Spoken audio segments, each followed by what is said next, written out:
Ceci est un livre audio autogénéré par Google. Questions contemporaines. Collection dirigée par Jean-Paul Chagnolot, Bruno Péquignot et Xavier Richet. Chômage, exclusion, globalisation. Jamais les questions contemporaines n'ont été aussi nombreuses et aussi complexes à appréhender.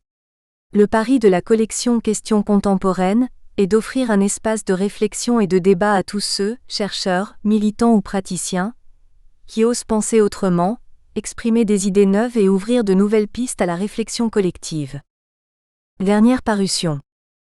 Philippe Jourdain, Une écologie post-virus. La défense naturelle, 2021. Jacques Aron, Du malheur de mêler Dieu aux affaires humaines. La question juive dans tous ses états, 2021. Bénédicte Berthe, Bien-être, question de gestion, 2021. Bertrand Naivin, Vivre à l'heure de l'innocence impossible, 2021. Pascal Mounier, Étiologie d'une décadence, de l'érosion du discours politique à la ruine de l'autorité des institutions, 2021. Eguzki Urteaga, Le processus de paix au Pays Basque, 2021. André Borowski, Considérations sur les pathologies religieuses. Contra Religione, 2021. Mohamedou Ba, L'école sénégalaise face aux enjeux de la modernité. Un défi lancé à l'État et aux populations, 2021. Mohamedou Ba, Le maître d'école. Quelles ressources pour un enseignement-apprentissage de qualité? De l'implicite à l'explicite, 2021. Gabriel Ramirez Moral, Le fameux télétravail. Piège, danger et surtout les bienfaits, 2021. On doit le respect à un champ de blé, non pas pour lui-même, mais parce que c'est la nourriture pour les hommes. Simone Veil. Introduction. Nous venons de vivre des événements qu'aucun prévisionniste n'avait été capable de nous annoncer. Les prophètes de malheur faisaient tous profession d'écologisme et nous annonçaient la destruction de la déesse Terre par une humanité inconsciente. En fait, c'est tout simplement la nature, dans sa réalité la plus agressive, qui s'est attaquée à l'humanité.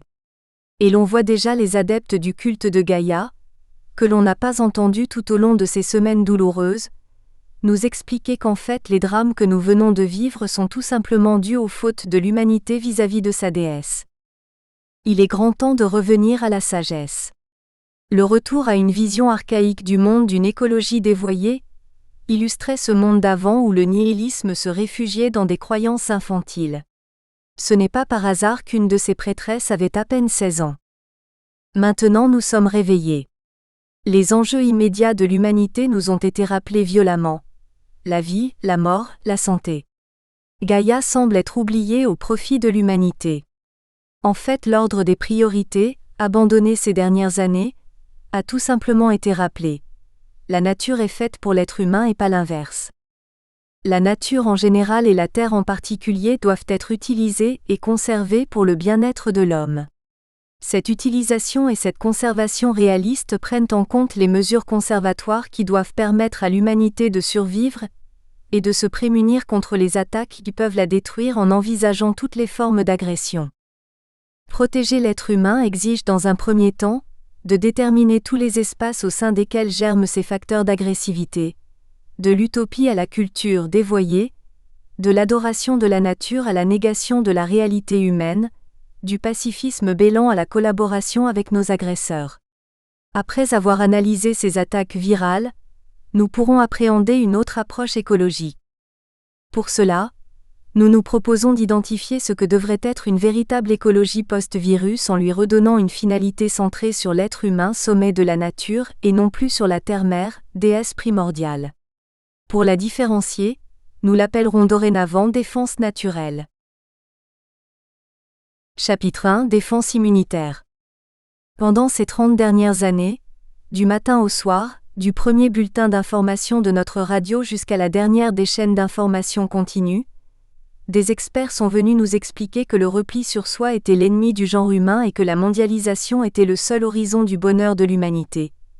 Plus de barrières, plus de frontières, plus de nations, un seul peuple, une seule culture. Un bonheur universel devait être assuré par une gouvernance mondiale. Ces mêmes experts ont très vite été rejoints par d'autres qui nous affirmaient doctement que l'humanité avait offensé la Terre-Mère, qu'elle devait faire son mea culpa, et arrêter de se reproduire pour éviter la disparition de la déesse Gaïa. Nous connaissons la genèse de cette vision depuis Pic de la Mirandole qui mettait en 1482, dans la bouche de Dieu s'adressant à l'homme, l'affirmation suivante : tu achèves ta propre forme librement à la façon d'un peintre ou d'un sculpteur. Tu pourras dégénérer en formes inférieures, atteindre les formes supérieures qui sont divines. Cette vision substituait à la nature humaine triple, corps, esprit et âme, une nature co-créatrice mue par sa seule volonté. La nature humaine était rejetée car immuable. Le corps imparfait était le réceptacle de l'esprit qui faisait le lien avec l'âme immortelle. Ce qui est parfaitement traduit par le mystère de l'incarnation chrétien. Dans cette conception de la nature humaine, l'esprit était lié à l'imperfection du corps, mais était capable de percevoir l'ouverture vers la perfection de l'âme. Imperfection liée au péché, et ouverture liée à la liberté.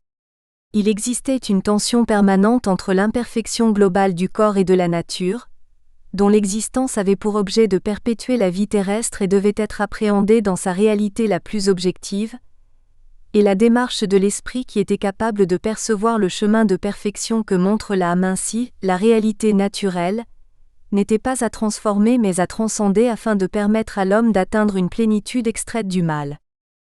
Dans la vision de la nature co-créatrice, l'être humain est binaire, corps-esprit qui d'ailleurs ne font qu'un. Un être dont le moi a été rabattu sur le corps, le body. Ce rabattement fut au XIXe siècle, précédé par un autre, celui de l'âme sur le moi. Le XIXe siècle a organisé le passage de la tiercéité de l'homme à sa doubléité, le XXe celui de sa doubléité à son unidimensionnalité, de telle sorte qu'il prend son corps pour son moi, nous précise le philosophe Robert Redeker. Ainsi tout ce qui procède de l'âme et de l'esprit est transféré au corps, notamment les notions de bien et de mal qui deviennent pour le bien, ce qui est bon pour le corps et ce qui est mal, ce qui est mauvais pour le corps. Un principe comme celui d'égalité qui concernait tout d'abord l'âme, puis l'esprit ne concerne plus que le corps. L'inégalité physique et la mort sont devenus les deux aspects du mal suprême. Dans ce contexte où la nature humaine est niée ainsi que le réel, il n'existe plus de distanciation entre le corps et l'esprit. L'esprit qualifié de mental par Redeker est toujours capable de percevoir la perfection de l'âme, mais dans une démarche comparable à celle de Pic de la Mirandole, il va la transférer sur son corps. Il ira encore plus loin en assimilant son corps avec la nature, faisant de l'homme un animal ou un arbre comme tout le monde.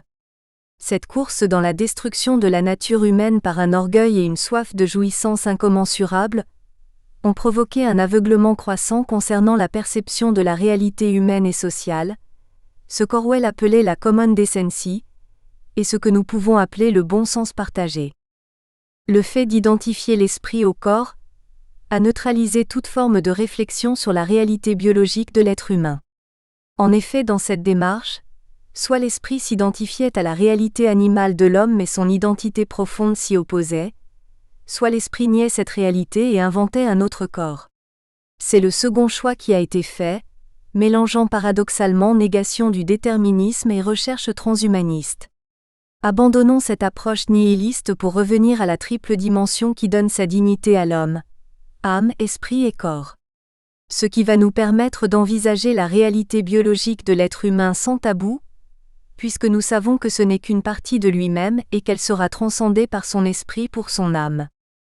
Nous revenons ainsi à notre propos d'origine. Comment concevoir une relation de l'homme avec la nature, sachant que son avenir lui est lié? Comme nous le précisions plus haut, cette liaison devrait s'établir à partir de postulats clairs. Tout d'abord l'affirmation de l'homme sommet de l'univers possédant un corps, un esprit et une âme. Ensuite la prise en compte de la réalité biologique de l'homme liée à la nature.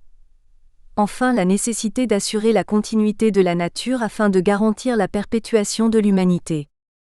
À partir de ces postulats, nous pouvons aborder sereinement ce qui doit permettre à l'homme de prendre toute sa dimension en commençant par la protection élémentaire de sa vie biologique. Pour cela notre corps possède une défense immunitaire parfaitement identifiée et analysée. Ce système immunitaire est un système biologique constitué d'un ensemble coordonné d'éléments de reconnaissance et de défense, qui discrimine le soi du non-soi. Il est hérité à la naissance, mais autonome, adaptif et doué d'une grande plasticité. Il évolue ensuite au gré des contacts qu'il a avec des microbes ou substances environnementales étrangères au corps. On appelle réponse immunitaire l'activation des mécanismes du système immunitaire face à la reconnaissance du non-soi, agressive ou pas, face à une agression ou à une dysfonction de l'organisme. La peau est le premier et plus important élément du système de défense. Cette défense immunitaire a été régulièrement évoquée tout au long de ces semaines marquées par le coronavirus.